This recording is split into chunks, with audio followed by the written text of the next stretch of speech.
As I prepare the notes for this series, I'm sitting in Dr. Buteyko's library in his home in Crimea in the Ukraine. Dr. Lyudmila Buteyko and my wife Sasha are discussing Lyudmila's life with her husband and stories about their experience with their patients over the last 40 years.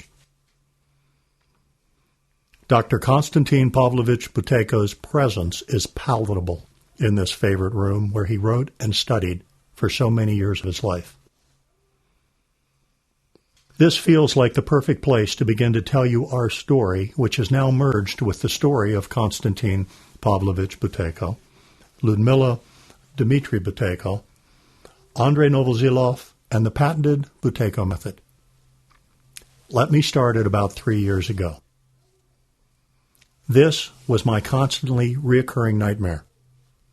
Night after night, I'm standing in the doorway of our house as if I'm going somewhere or waiting for someone. My heart is racing out of control and I'm gasping for breath. My lungs feel as if I'm suffocating, but I cannot exhale. My mind is in a total panic. I turn to my wife, Sasha, who asks me again and again if she should call 911. I say no, yet I know I should say yes. This was my reality.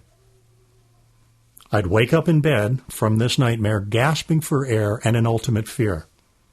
My nightmare was my reality. What I was experiencing in my nightmare was not just a bad dream, it was my life. And the worst part was the hopelessness, as I could do nothing about it. I would just wait, praying it would pass. I awoke to the feeling that someone was sitting on my chest. I felt extreme terror. I had the sensation of drowning. I sat up in bed and looked towards the bathroom door.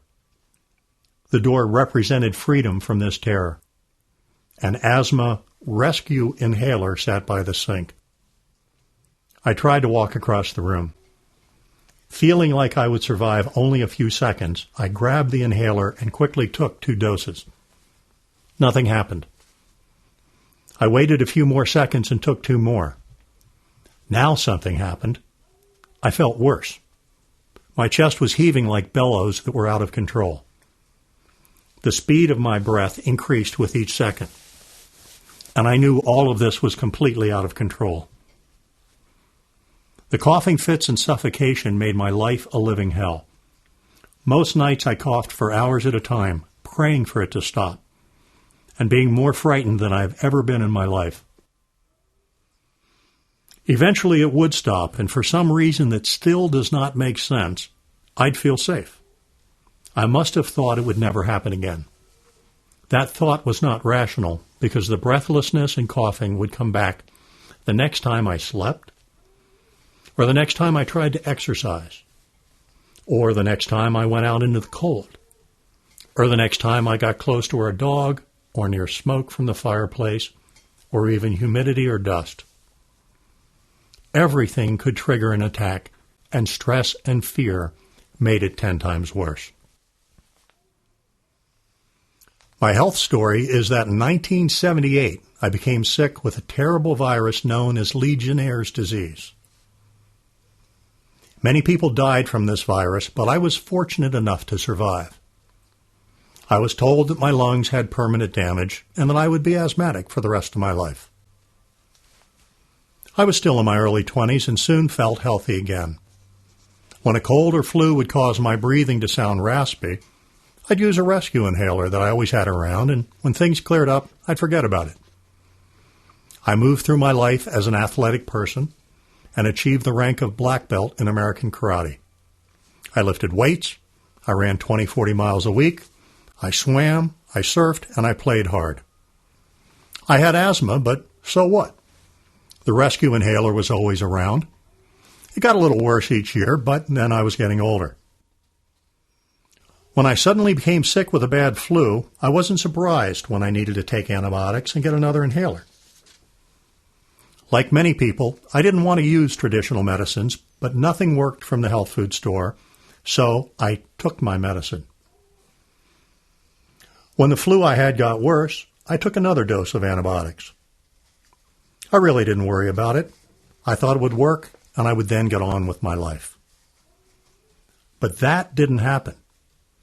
Instead, I got breathless, and I felt like I was suffocating during the night. My doctor then recommended a stronger rescue inhaler and preventative asthma medicines to take twice a day. As I did not get better, I learned that I needed steroids and then another prescription for the stomach problems I was having because of the steroids. And all the dosages of all the medications kept increasing. I had heard of all these medications before. Who hasn't? It seems that every third commercial on television is about a new medication for breathing difficulties. On the screen are happy people, walking, dancing, or playing with kids. When these actors speak, they talk of the freedom they've found. Just take your medicine and you'll be fine. That's their message to everyone. I took the medications, and I was not fine. At the start of my attacks, these treatments provided some relief, at least for a few hours. As time went on, these moments of forced relief became rarer and rarer until the rescue inhalers seemed to make my condition worse. I had been warned not to take the medicines too often, yet when it was the only thing that seemed to help, what else could I do when I was suffocating? Fortunately, now I do know what to do. Although I believe that everyone trying to help me was doing his or her best, something seemed not to be quite right with the logic of my treatment. My body was treated like a broken machine that produced unwanted symptoms. My doctors were like army generals who kept trying new tactics. Under their supervision, I would go to the pharmacy, buy the best available weapons, and fight against my symptoms. We were all trying our best, but the war wasn't ending. And after listening to the same television commercials again and again, I mostly heard the voiceovers warning of all the side effects, including my increased chance of asthma-induced death if I used the medicines.